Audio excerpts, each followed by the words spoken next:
going to give a really different talk, I think a relatively distinct talk from the rest of the talks in this session. So if you're here to hear about the genetics of convergence, I'm going to disappoint you.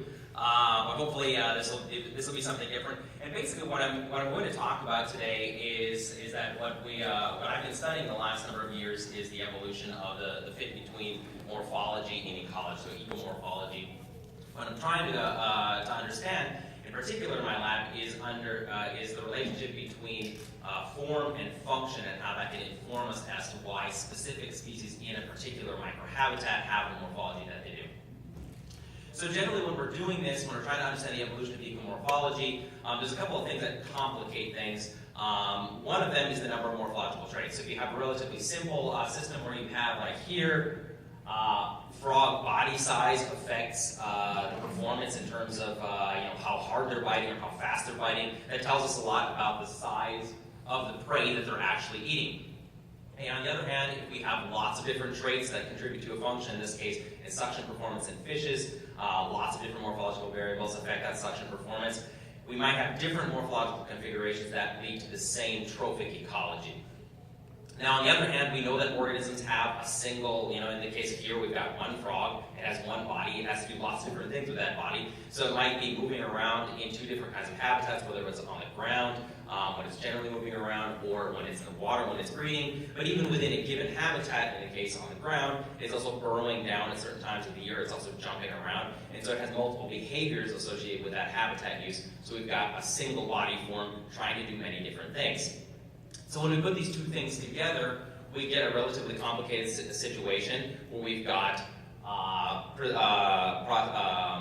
organizing principles, let's say, like many-to-one mapping, multiple different morphological characters affecting a single function, or the opposite, where we have one morphological character affecting multiple different functions that might lead to trade-offs or facilitation. And in most cases, in most organisms, we're working with complex morphologies affecting multiple different functions, so we could have multiple different situations going on here.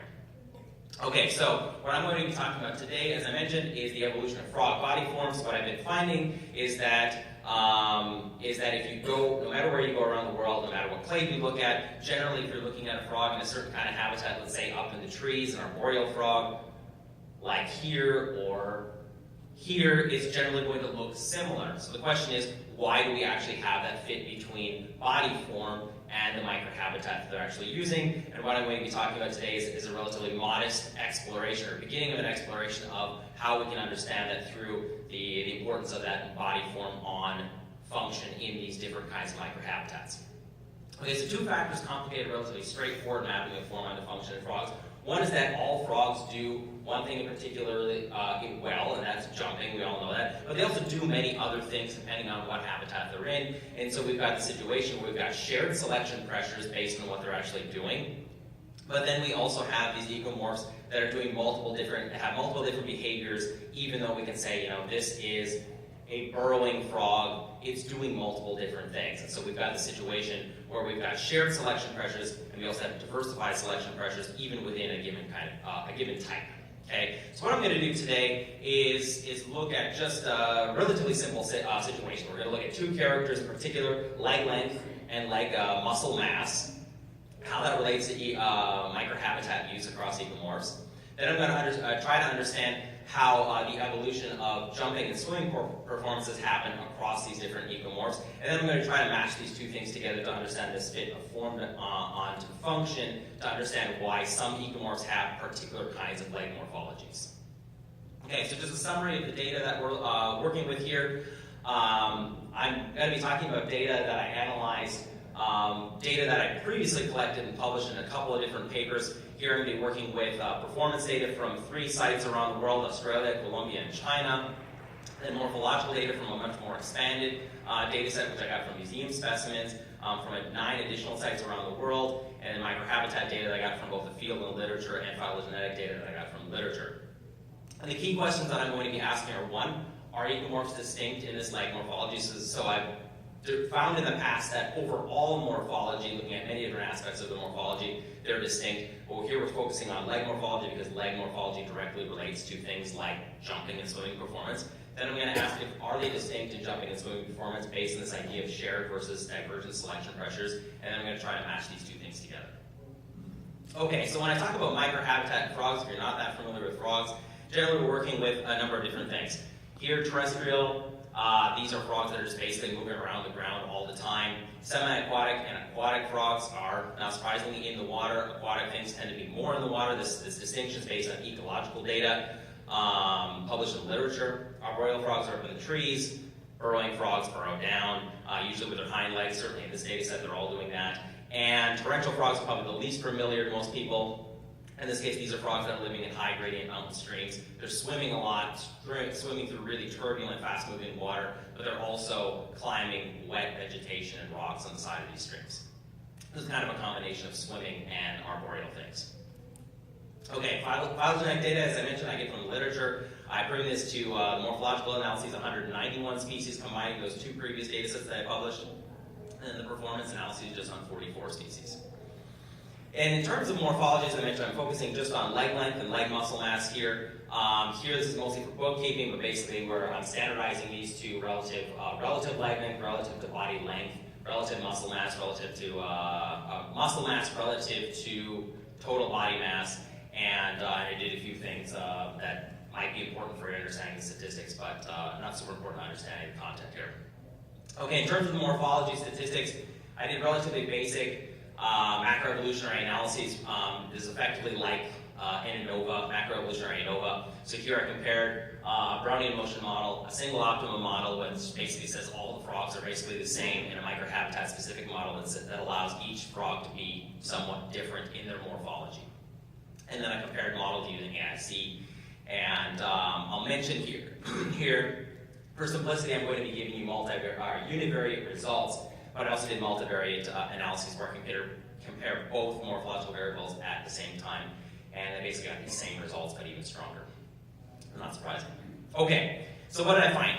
The first thing is that relative leg length is different among the ecomorphs. You can see the biggest change here is that the burrowing species tend to have relatively short legs for their body size. And then when we look at muscle mass, we have a little bit more shared pattern across ecomorph types, where we have the three swimming ecomorphs, aquatic, semi-aquatic, and torrential, all tend to have relatively robust muscular legs.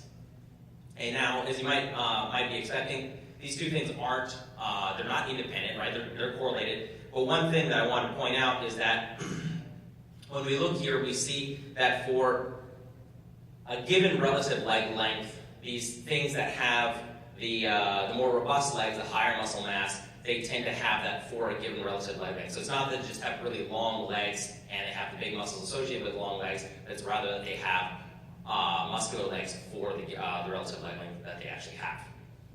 Okay, so the second thing that I want to ask is, okay, now that we know that these swimming things that have robust legs, let's now look at whether these ecomorphs are distinct in jumping versus swimming performance.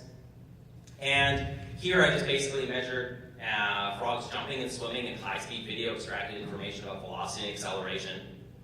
And with the statistics in this case, I basically did the exact same thing as before, with the difference is that with the swimming taxa, because we've got different ecomorphs that are all that swim regularly and others that don't, I also added this extra model where I asked, are things that regularly swim better swimmers than things that don't? Okay? And here I looked at velocity and acceleration separately. As I mentioned, as before, multivariate results were relatively similar. Here I'm going to be focusing on velocity, but the main thing is that I did this separately because it's not really clear what selection should actually be emphasized, whether it's high velocity, which carries a frog really far if it's jumping, versus high acceleration, which gets it off the ground as fast as possible. Okay, so what I found was that in jumping, as expected, since all these frogs, all these different styles of frogs need to jump well, generally speaking, the optimal model was one in which frogs are made more or less jumping the same. Okay, so they're all jumping relatively well. Whereas in the case of swimming, the aquatic things and the semi-aquatic species and the torrential species, all these things that are in the water, tend to be the good swimmers. Now this isn't super surprising. Okay, but now this leads us to the question of asking, okay, so now I want to understand why these frogs have the kind of morphology they do given their microhabitat. Is it possible that the swimming things have really robust muscular limbs because that makes them good swimmers, and that's particularly important for swimming. Okay, so here what I did is a relatively simple analyses, phylogenetic generalized least squares analyses, and I looked at these previous morphological variables, and the performance variables here are jumping and swimming velocity. I just focused on velocity here, and did the same thing as before. And generally what I found was that most variables actually had an impact on explaining the variation in jumping and swimming velocity. Okay, so in this case, it's not really clear that leg length or leg muscle mass, either of those is particularly important for making a frog a good swimmer or a jumper. Both of them are contributing.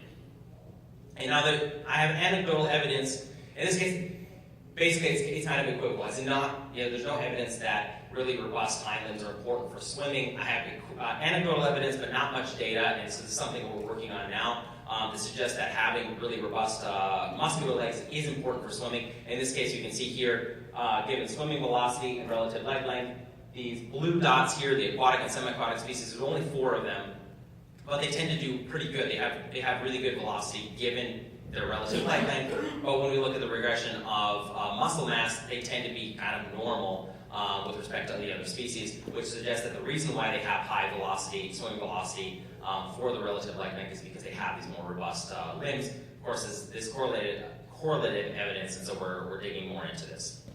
And so overall, what I found was that in this case, we have different morphology can lead to similar performance. In this case, we may have more muscular legs or longer legs, leading to this high jumping velocity that's shared across species. But then the question is still, why have one morphology versus the other? The jumping is not really going to tell us a whole lot.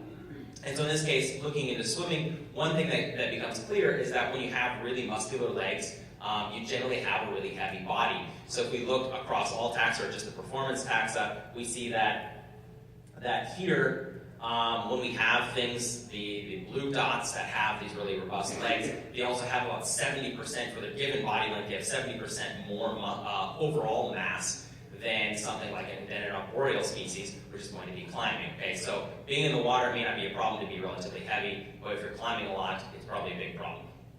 Okay, so you might have this many-to-one map. You might explain something about why you can have different morphologies with that similar jumping performance, but when we look at other things, that morphological strategy might relate much more to trade-offs. And in this case, unfortunately, the unsatisfying thing is that it doesn't really tell us a whole lot about why they have robust legs here. It's more like why these guys don't have robust legs, which is not really what I was looking into. But again, we need to collect more data, and our species sampling is relatively limited to dig into this deeply. So what we're going to do in the future is look at more factors. Particularly, we're looking into swimming biomechanics and how that relates to different morphological strategies, and whether or not that high muscle mass is particularly important in being a good swimmer. And we're also looking at other things like other morphology, elasticity, and how that affects performance. There's obviously many more behaviors that are important here in understanding morphological diversity of frog ecomorphs, so burrowing, climbing ability, 2 things that we're looking at. And then mechanical sensitivity is relatively unexplored. Mechanical sensitivity meaning that we might have many factors affecting the evolution of a given performance, but some might be more important than others. Okay, so overall, as I showed, some frogs have particularly distinct leg morphology. Jumping performance is similar across nearly all ecomorph types, while swimming performance varies. And that many-to-one mapping allows a distinct morphology despite similar jumping performance. But the flip side is that we need to do a lot more investigation to understand exactly what's going on in terms of the distinct morphology that we see. And with that, I'd like to thank you all for being here, and I'll maybe take a quick question.